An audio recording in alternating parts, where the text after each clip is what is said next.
I think it's just great that an initiative such as this, which awards women across categories, but even more critical, looks at women in different functions, is instituted and celebrating women that are heading these roles. Because even people like myself who look out for women doing special jobs in leadership, it's surprising how often one misses the really true winners in the space. So it tells me that we don't celebrate our women enough, and therefore awards like this give us a chance to look at standout women, to celebrate them, and to give the push that women very rightly deserve but don't always get.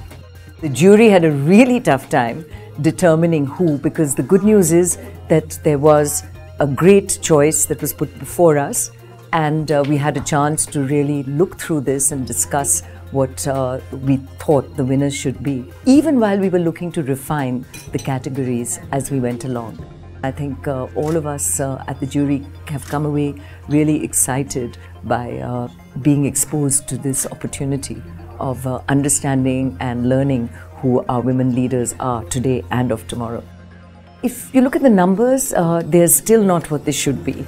And in many roles, women will still be not just a minority, but often the only one in a room, which means you have to be thick-skinned enough to not notice that, to stand your own, and to actually make sure that your voice is heard in sometimes a way which may be unnatural to you as an individual. Because as an individual, you don't want to be fighting for airtime and space, but you sometimes have to do it just because you are the only woman there to ensure that you are taken seriously. I think it matters less for women that have gotten to senior positions because the position itself commands a certain respect, but it is still hard for young women coming through the system.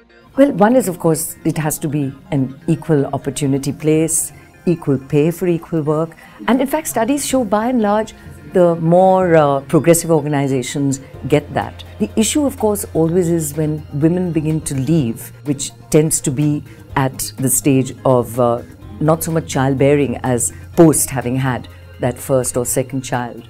And studies actually show that that is where the pay differentials begin to emerge as well. So being able to enable women to come back to the workplace after a gap, and for women themselves to recognize that they may not come back at exactly the same level that they left, as in come back at the same level but not necessarily the same level as their cohort or colleagues who may have moved on, is all part of the adjustment that has to be done on both ends. Organizations today are changing.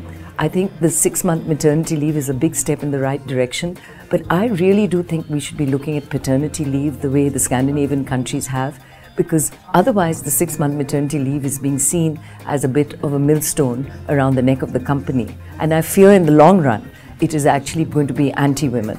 So we have to make sure that the cost that the company sees of men and women is the same, and that women are not seen as more expensive because they would leave or because of the 6-month maternity leave and so on.